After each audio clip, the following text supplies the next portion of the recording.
Bonjour à toutes et à tous. Encore merci de m'avoir invité.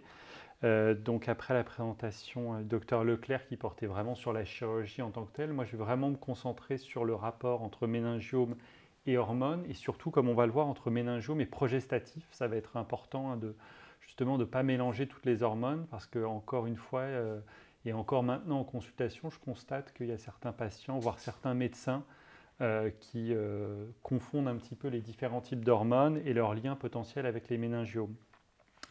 Donc je vais vous présenter différents éléments qui auront trait essentiellement à la recherche. Donc il ne faut pas hésiter à m'interrompre si à un moment vous avez l'impression que ça devient complètement incompréhensible, trop obscur. J'ai essayé au maximum de simplifier le langage pour que ce soit justement accessible et que vous ayez des messages très clairs à retenir de cette présentation, mais il ne faut pas hésiter à m'interrompre si ce n'est pas clair. Donc les différentes questions auxquelles je pensais pouvoir essayer de répondre dans cette présentation et qui correspondent aux questions que posent habituellement les patientes, c'est déjà pourquoi les méningiomes poussent sous hormones, de quelles hormones, de quels progestatifs ou médicaments finalement parle-t-on? Est-ce qu'on parle de toutes les hormones, de tous les médicaments?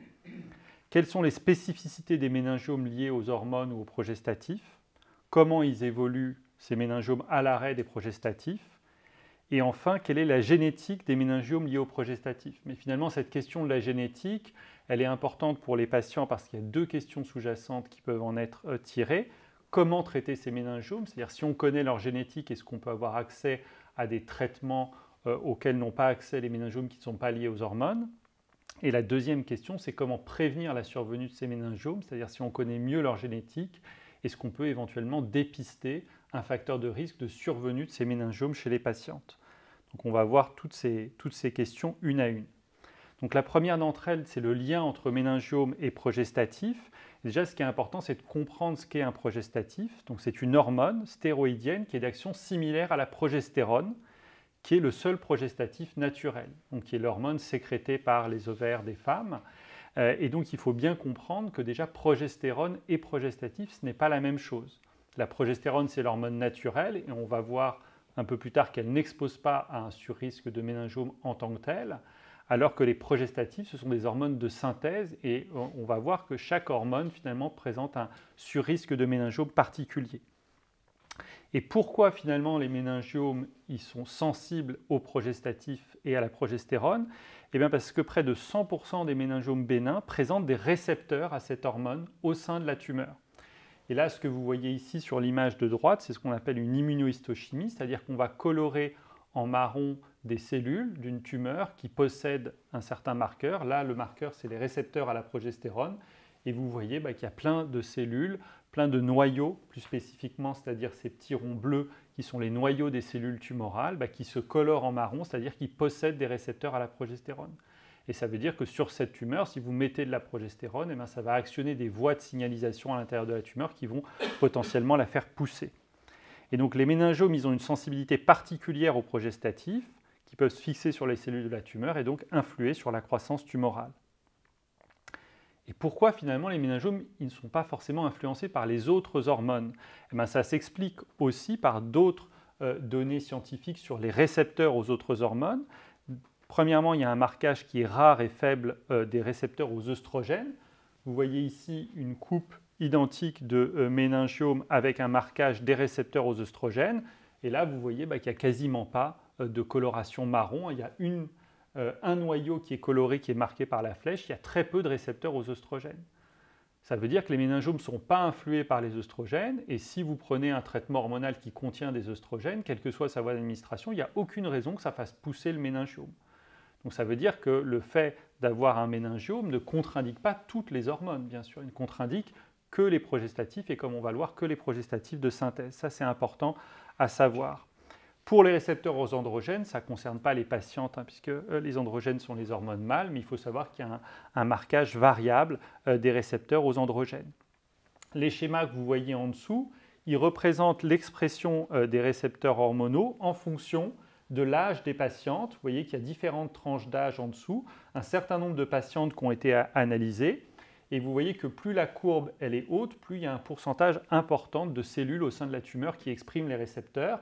Et ce qu'on voit, c'est qu'à gauche, pour les récepteurs à la progestérone, il y a 75 à 100% des patientes qui vont exprimer les récepteurs au sein de leur tumeur, alors que pour les œstrogènes au milieu, c'est beaucoup plus rare. C'est entre 0 et 25% des tumeurs qui vont exprimer les récepteurs à cette hormone. Quels sont les autres arguments qui permettent de penser qu'il y a un lien entre méningiome et progestatif? Comme vous le savez, les méningiomes sont des tumeurs qui sont plus fréquentes chez la femme, puisqu'il y a 2 femmes pour un homme qui sont touchées. On l'a déjà dit, il y a des récepteurs à la progestérone, et dans les études, ça montre que c'est plutôt un facteur de bon pronostic, c'est-à-dire que les récepteurs à la progestérone, ils sont plutôt présents sur les méningiomes bénins, et donc le fait d'avoir des récepteurs fait plutôt penser que la tumeur est bénigne et donc d'évolution lente. Cette hormonodépendance, elle est aussi suggérée par le lien entre méningiome et cancer du sein. C'est un lien statistique, ça ne veut pas dire que quand on a un méningiome, on a plus de risque d'avoir un cancer du sein ou inversement, mais ça veut dire que quand on compare des populations de patientes, on constate qu'il y a un peu plus de méningiome chez les patientes qui ont un cancer du sein que chez les patientes qui n'ont pas de cancer du sein. Et puis il y a un lien qui a pu être évoqué entre grossesse et méningiome, et notamment parce qu'il y a eu des observations, dont vous voyez ici un exemple, de méningiome qui avaient été détectés pendant la grossesse et dont la taille se modifiait à la suite de la grossesse. Là, c'est un méningiome qui régressait en taille après justement un accouchement. Donc, quand on parle justement de grossesse et méningiome, il y a une étude récente qui a été publiée qui portait sur une cohorte très importante de femmes suédoises. Vous voyez, 2 millions de personnes nées entre 1958 et 2000. Et le but des auteurs, c'est de savoir s'il y avait un vrai lien entre grossesse et méningiome, et notamment un surrisque d'avoir des méningiomes quand on avait plusieurs enfants. Donc ils ont comparé les femmes qui avaient beaucoup d'enfants avec les femmes qui n'avaient pas d'enfants, et ils ont pu montrer que contrairement à ce qu'on pouvait penser, il y avait des méningiomes qui étaient plus fréquents chez les femmes sans enfants, qu'il n'y avait pas de surdétection de méningiome pendant la grossesse, donc le fait d'avoir une grossesse n'expose pas à faire pousser le méningiome et donc à le détecter plus facilement pendant la grossesse, et qu'il n'y avait pas de risque plus élevé de diagnostic de méningiome après l'accouchement. Donc le premier message que je voudrais vous donner, qui est un message rassurant, c'est qu'il n'y a pas de risque de méningiome lié aux grossesses. Donc il n'y a pas besoin de s'inquiéter du fait, par exemple, d'avoir un enfant, que ça vous expose à un risque de méningiome. Parce qu'on pourrait se dire, il y a une modification des hormones pendant la grossesse, donc peut-être que ça va influer sur la croissance d'un méningiome préexistant ou l'apparition d'un méningiome. Ce n'est statistiquement pas le cas, donc il n'y a pas d'inquiétude à avoir de ce côté-là. Si on regarde maintenant la contraception œstroprogestative, c'est-à-dire vraiment les pilules classiques qui contiennent un œstrogène et un progestatif qui est généralement de la progestérone naturelle, il y a des méta-analyses qui ont été faites. Donc méta-analyse, c'est un terme un peu barbare scientifique, mais ça veut dire qu'en gros, on a analysé plusieurs études qui portaient sur le même thème et on a essayé de définir à partir de ces études un risque relatif, c'est-à-dire est-ce qu'il y a plus de risques quand on a une contraception œstroprogestative de présenter un méningiome.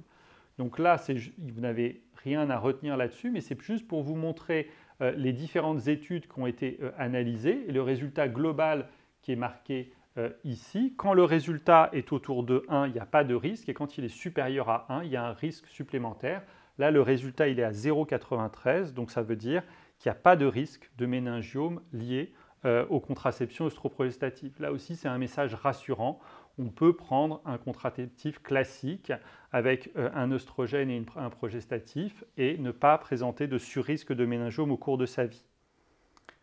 Pour le traitement hormonal de la ménopause, c'est la même chose. Il y a eu des études qui ont été faites, notamment des méta-analyses, qui ont rassemblé plusieurs études qui portaient sur le même risque. Vous voyez qu'elles avaient des résultats qui étaient relativement différents en fonction du fait qu'il y avait un sous-risque lorsque c'était inférieur à 1 ou un sur-risque lorsque c'était supérieur à 1. Mais quand on fait une analyse de l'ensemble des études, on arrive au même résultat, c'est-à-dire qu'il n'y a pas de risque de méningiome lié au traitement de la ménopause. Donc là encore, c'est un message rassurant. Le risque de méningiome, il va porter que sur, comme on va le voir, les progestatifs de synthèse isolés. Les progestatifs et méningiomes, ça vous êtes les premières bien sûr à le savoir, il y a un risque, un surrisque de survenue de méningiome lorsqu'on est traité par des progestatifs de synthèse, notamment pendant plus d'1 an, comme ça a pu être montré par l'étude de la NSM qui a été publiée en 2021. Donc là, c'est un tableau que vous connaissez bien, qui est sur le site de la NSM, qui montre que pour toutes ces molécules, au premier rang desquelles le lutéran, le luténil et surtout l'androcure, il y a un surrisque de développer et surtout d'être opéré d'un méningiome au cours de la vie si on a un traitement prolongé.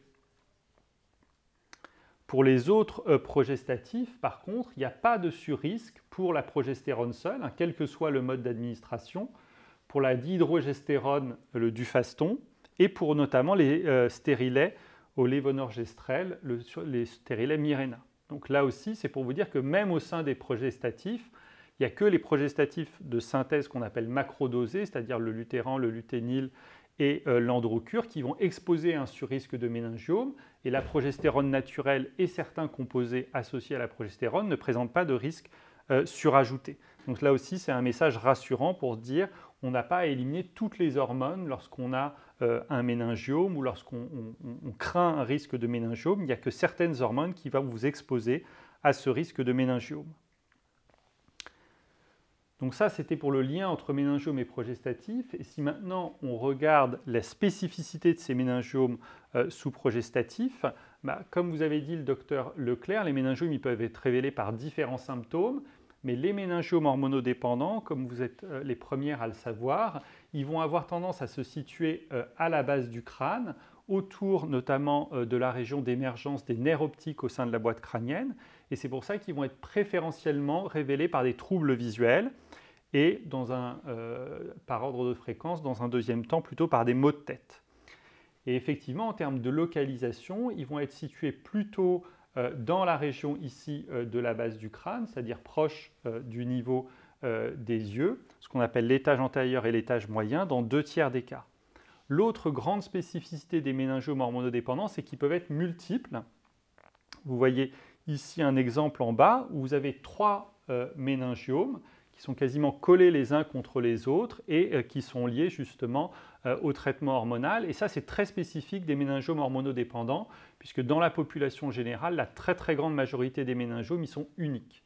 C'est vraiment très rare, je dirais moins de 1% des méningiomes, d'avoir des méningiomes multiples non hormonodépendants. Par contre, ces méningiomes, ils ne sont pas plus agressifs que les méningiomes normaux, hein. Il a pu être montré par de très nombreuses études qu'ils étaient majoritairement bénins. Alors bénin, ça ne veut pas dire bien sûr bénin pour les patientes ou bénin en termes de symptômes ou de suite opératoire. Ça veut dire bénin sur le plan histologique, hein. Ce ne sont pas des méningiomes cancéreux, malins, c'est des méningiomes comme les méningiomes classiques que l'on rencontre en neurochirurgie. Comment ils vont évoluer ces méningiomes sous traitement? Là aussi, c'est quelque chose qui est bien connu dans la littérature et qui remonte donc à un papier inaugural qui est de 2007, qui a montré un cas de croissance de méningiomes sous androcure chez une patiente qui était en conversion de genre et donc qui a pris énormément d'androcure dans le cadre de cette transition de genre et qui a vu apparaître un très volumineux méningiome olfactif qui a été rapporté. Et puis ensuite, il y a eu de très nombreuses séries, dont la plus récente remonte à 2021, qui portait sur plus de 200 méningiomes chez 108 patientes. Et cette série, qu'est-ce qu'elle nous apprend? C'est que la très grande majorité des méningiomes, ils vont soit décroître, soit se stabiliser à l'arrêt du traitement. Vous voyez, dans 91% des cas, après une moyenne environ de 5 mois. Alors les vitesses et les pourcentages de décroissance sont variables hein, d'une tumeur à l'autre, mais on va dire en général, en tout cas, les méningiomes vont se stabiliser ou décroître et à l'heure actuelle permettent normalement d'éviter la chirurgie. Effectivement, la possibilité première de cet arrêt des traitements progestatifs, comme vous le savez, c'est de surseoir à la chirurgie, même en cas de méningiome volumineux. Vous voyez ici un premier exemple d'un très gros méningiome qui avait décru à l'arrêt du traitement. Et ce qu'on constate aussi, nous, sur les images d'IRM, c'est que c'est des méningiomes qui peuvent être très vascularisés avec des vaisseaux que vous voyez ici en noir au sein de la tumeur. Et ces vaisseaux vont également disparaître à l'arrêt du traitement au sein de la tumeur. Cette baisse de volume des méningiomes, elle n'est pas seulement importante pour éviter la chirurgie, elle permet aussi parfois de récupérer une fonction neurologique, notamment sur le plan visuel. Et c'est l'exemple que vous voyez en bas avec ce très volumineux méningiome de la base du crâne qui était lié à des troubles visuels qui sont symbolisés sur les schémas à côté, que vous n'avez pas forcément à comprendre. Mais ce qu'il faut savoir, c'est que la patiente avait récupéré sur le plan visuel à l'arrêt du traitement et suite à la décroissance du méningiome, ce qui permet aussi d'améliorer le quotidien des patientes. Cette décroissance des méningiomes à l'arrêt du traitement par Androcur, elle a pu être aussi montrée pour les autres médicaments. Donc là, vous voyez des exemples de décroissance de méningiomes après l'arrêt du luténil et un cas également rapporté après l'arrêt du luthéran. Cette fois-ci chez un homme. Voilà. Donc ce qu'il faut retenir, c'est quel que soit le médicament, si on l'arrête, dans la grande majorité des cas, le méningiome va décroître en taille, les symptômes peuvent s'améliorer et on peut ainsi éviter la chirurgie, mais également améliorer la situation des patientes. Le seul élément sur lequel il faut faire attention et qui est de connaissance relativement récente, c'est le cas très particulier des ostéoméningiomes. Alors qu'est-ce que c'est les ostéoméningiomes? C'est un tout petit peu compliqué. Ce sont des méningiomes qui vont à la fois se développer à l'intérieur du crâne, comme vous l'a montré le docteur Leclerc, mais qui vont également entraîner un épaississement de l'os du crâne. Alors cet épaississement de l'os du crâne, il ne va pas forcément entraîner des symptômes, donc il ne va pas forcément être gênant, mais dans certains cas spécifiques, notamment des méningiomes qui vont être situés juste en arrière ici de l'œil, l'épaississement de l'os peut parfois pousser l'œil vers l'avant et entraîner ce qu'on appelle une exophthalmie qui peut être très gênante et entraîner une gêne visuelle chez les patientes. Et ce qu'on a pu montrer récemment, c'est que malheureusement, à l'arrêt du traitement, les portions osseuses des méningiomes, elles continuaient de croître, comme vous le voyez sur l'exemple ici, et qu'il fallait donc les surveiller de manière un petit peu plus importante. Et on a pu montrer que ces portions osseuses, elles continuaient de croître à l'arrêt du traitement. Et parfois, même si la portion qui était à l'intérieur du crâne, elle décroissait. Et vous voyez ici un exemple d'une patiente qui avait un méningiome à la fois osseux et à l'intérieur de la boîte crânienne au niveau du sommet du crâne. Et vous voyez ici en orange que la portion osseuse, elle a continué de croître avec l'âge, alors que la portion située à l'intérieur du crâne, elle a diminué avec le temps. Et c'est vrai même quand on enlève la portion qui est à l'intérieur du crâne. Vous voyez ici l'exemple d'une patiente qui avait été opérée de ce méningiome situé à l'intérieur du crâne, avec la portion au niveau de l'os qui avait été laissée en place parce qu'elle ne provoquait pas de symptômes. Et avec les années, on a quand même constaté une augmentation de l'épaississement osseux, et ce, malgré l'arrêt du traitement hormonal. Donc ça n'a pas pour objectif, bien sûr, de faire peur aux patientes, mais juste de dire aux gens qu'il faut rester vigilant sur ces portions osseuses qui peuvent, avec le temps, continuer d'augmenter en taille et finir par entraîner une gêne. On va maintenant passer à la dernière étape, qui est la génétique des méningiomes hormonodépendants. Et donc là, je vais essayer d'aborder deux questions en une, la génétique qu'on va appeler somatique et la génétique constitutionnelle. Donc, qu'est-ce que c'est la génétique somatique? C'est les mutations qui sont situées à l'intérieur des tumeurs. Donc, c'est ce qu'on va analyser en analysant les tumeurs des patientes. C'est ce qui va favoriser la formation des tumeurs et c'est quelque chose qui n'est pas transmissible à la descendance. Ça arrive dans la tumeur et uniquement dans la tumeur. Ça ne peut pas être transmis à d'autres cellules de l'organisme ni à la descendance. Et en quoi ça va être intéressant? Si on arrive à déterminer des modifications des gènes qui sont propres à la tumeur, on peut potentiellement trouver des traitements qui vont permettre de guérir spécifiquement ces tumeurs. Et puis il y a la deuxième question qui est la question de la génétique constitutionnelle.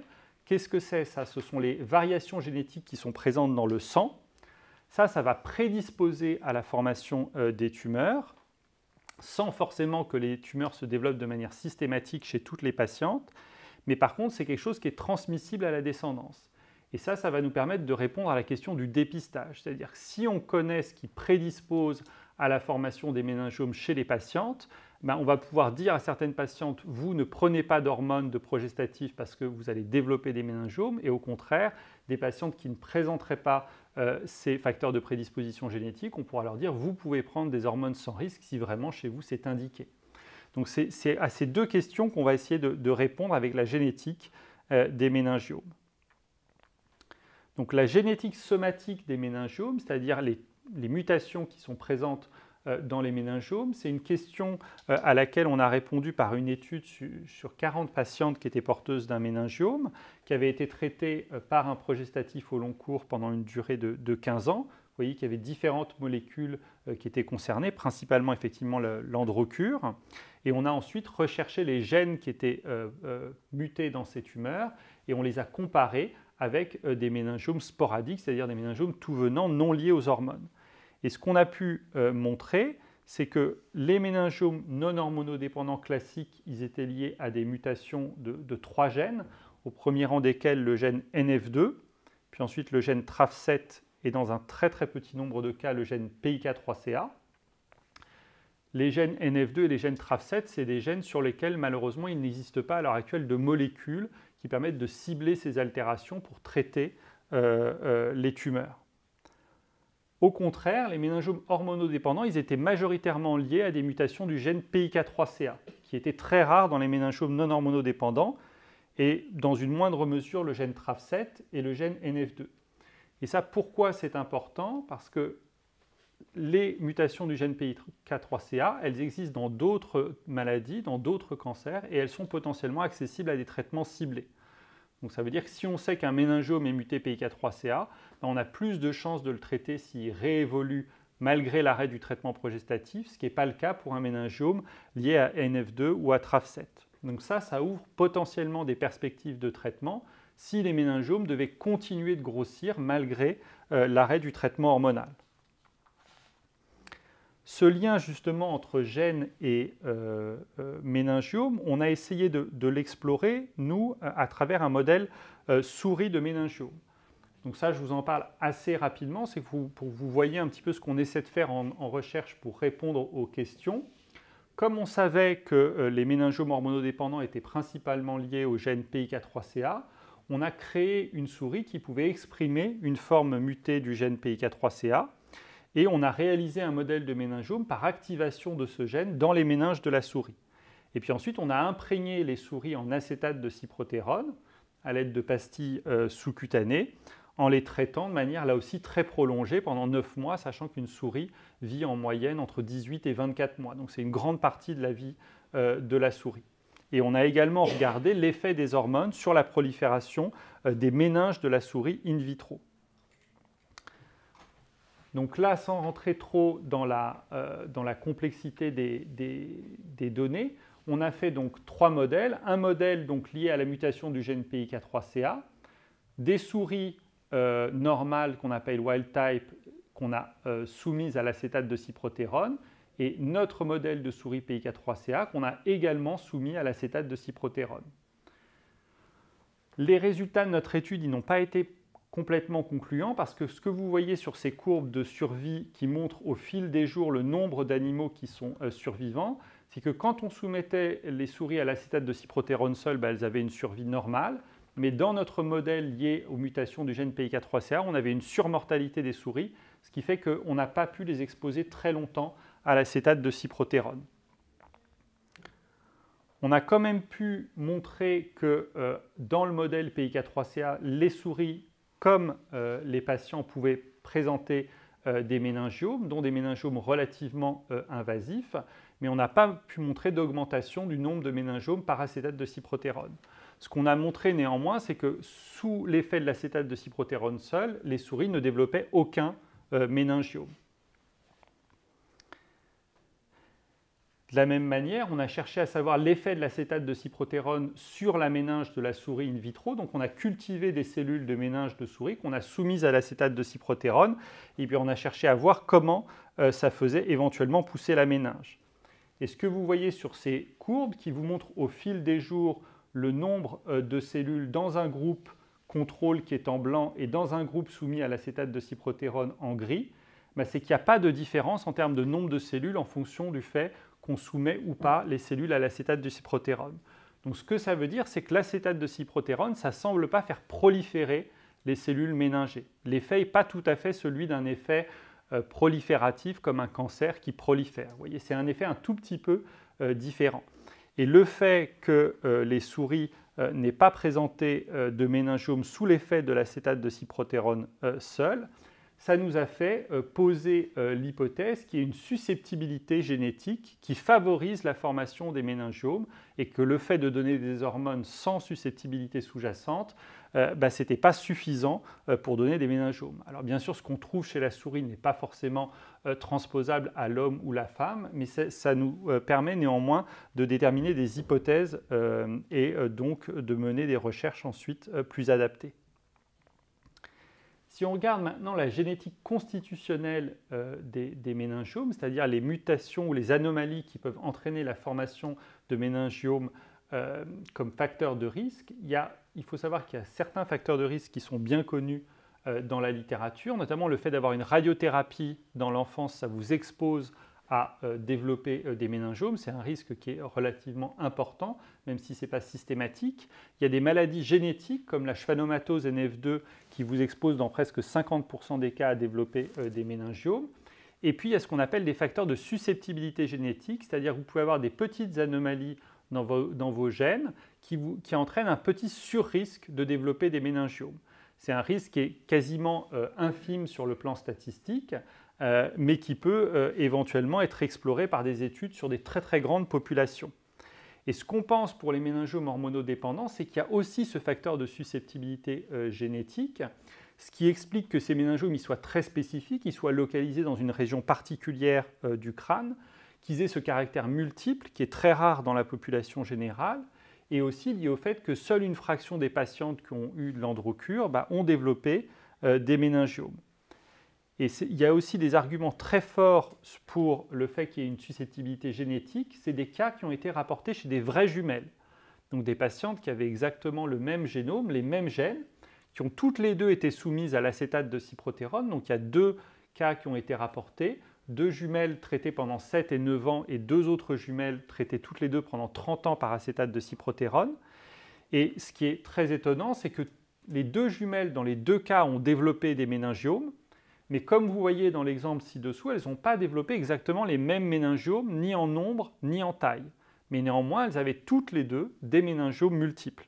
Donc ça, pour nous, c'est un argument très fort pour penser qu'il y a quelque chose dans leur génome qui est commun à toutes les deux, qui fait que quand on les soumet à des hormones, elles vont développer des méningiomes. Elles ne développent pas forcément les mêmes, mais c'est un facteur de susceptibilité assez fort. Et donc ça nous a conduit à proposer l'étude auquel vous avez peut-être participé, et si c'est le cas, je vous en remercie, qui est une étude qui vise à déterminer la susceptibilité génétique des méningiomes liés aux hormones. Donc pour ça, il nous a fallu rassembler une cohorte de patientes qui présentaient des méningiomes hormonodépendants, si possible multiples ou avec une décroissance prouvée à l'arrêt du traitement, et après une exposition bien sûr prolongée à des progestatifs. Donc c'est un projet qui est collaboratif, qui est multicentrique. Donc il faut savoir donc, que nous, on a inclus des patientes à la Salpêtrière, qu'on a également bénéficié de la collaboration du centre Sainte-Anne à Paris avec le professeur Palu, du centre de l'hôpital Pellegrin à Bordeaux avec le professeur Loiseau, et plus récemment du centre Lariboisière à Paris avec le professeur Frelich. Donc ça nous permet de rassembler plusieurs cohortes de patientes, et de pouvoir espérer avoir suffisamment de patientes pour pouvoir détecter ce facteur de susceptibilité génétique. C'est une étude qui est coordonnée par le professeur Sanson et le professeur Raffin Sanson à la Pitié-Salpêtrière. Quelles sont les différentes étapes du projet ? Comme vous le savez peut-être, le projet a d'abord été enregistré sur des bases de données pour démontrer que c'était un projet qui était légitime sur le plan à la fois scientifique et éthique. Il y a eu une autorisation du comité de protection des personnes qui a été obtenue en 2022. Puis ensuite, il a fallu constituer la base de données anonymisée des patientes, envoyer les courriers aux patientes pour demander leur autorisation de participation. Et ensuite, la dernière étape qui s'est fait progressivement, auquel vous avez peut-être participé, ça a été l'envoi de kits de prélèvement salivaire aux patientes qui ont été faits par 2 médecins neurochirurgiens, le docteur Johan Ducot et le docteur Martin Planet. Et enfin, quand on recevait les kits de prélèvement salivaire, il a fallu extraire l'ADN des patientes pour ensuite pouvoir réaliser l'étude. Donc là, on en est encore à l'étape où on est encore en train de réunir le nombre suffisant d'ADN pour pouvoir faire l'analyse. Je vais vous donner exactement les chiffres qu'on a actuellement. Et il y a un deuxième pôle de l'étude qui est de constituer des cohortes contrôle, c'est-à-dire que pour pouvoir déterminer ce qui est spécifique des patientes qui ont reçu de l'Androcur et qui ont développé des méningiomes, il faut aussi qu'on ait des patientes traitées par Androcur qui n'ont pas eu de méningiome et qui n'ont pas donc cette facteur de susceptibilité génétique, et puis des patientes porteuses de méningiome qui n'ont pas reçu d'Androcur. Et en comparant ces trois groupes, on peut espérer trouver ce qui est spécifique aux patientes qui ont reçu de l'Androcur et qui ont développé ces méningiomes. Donc, on a pour l'instant contacté 302 patientes par courriel avec un envoi de kit de prélèvement ADN. On a 75 patientes qui doivent être contactées prochainement, qui n'ont pas encore été contactées. Et on a eu 172 retours de kit avec 165 prélèvements. On a également prélevé des patientes au sein du service de la Pitié-Salpêtrière, des prélèvements donc cette fois-ci sanguins. 87 patientes ont été prélevées. Et donc actuellement, on a 255 ADN disponibles de patientes. Notre objectif initial, c'était d'avoir 200 ADN. Donc déjà, je remercie l'ensemble des patientes qui ont participé et bien sûr l'association, parce que c'est une étude assez compliquée à mettre en place, assez importante. Donc on a déjà franchi cette première étape et on espère, avec les envois qui seront faits là sur l'été 2024 et la rentrée 2024, arriver au-delà de 300 patientes. Donc voilà en conclusion pour moi les messages que vous devez retenir sur le lien entre méningiome et progestatif. Le risque de méningiome, il est uniquement présent pour les progestatifs de synthèse, pas pour toutes les hormones et même pas pour toutes les progestatifs, puisque la progestérone naturelle, ça a pu être montré, ne prédispose pas au surrisque de méningiome. À l'arrêt du traitement, il y a une décroissance ou une stabilisation pour la majorité des tumeurs. La seule tumeur sur laquelle il faut faire attention, mais qui est vraiment très rare, c'est les ostéoméningiomes, c'est-à-dire les méningiomes qui se développent dans l'os. L'effet des hormones sur les méningiomes, alors je n'ai pas pu présenter tout notre travail en détail parce qu'on fait un travail au niveau moléculaire qui est assez complexe, mais ce qu'il faut retenir, c'est qu'il n'y a pas d'effet, de mon point de vue, sur l'initiation ou la prolifération de la tumeur. L'effet est, je pense, plus lié à la modification de la structure de la tumeur elle-même, sans rentrer dans les détails.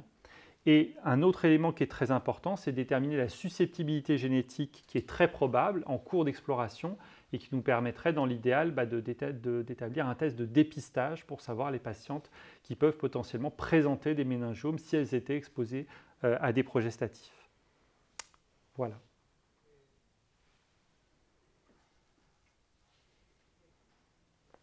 Donc, en conclusion, voilà tous les membres de l'équipe qui ont travaillé sur le projet méningiome.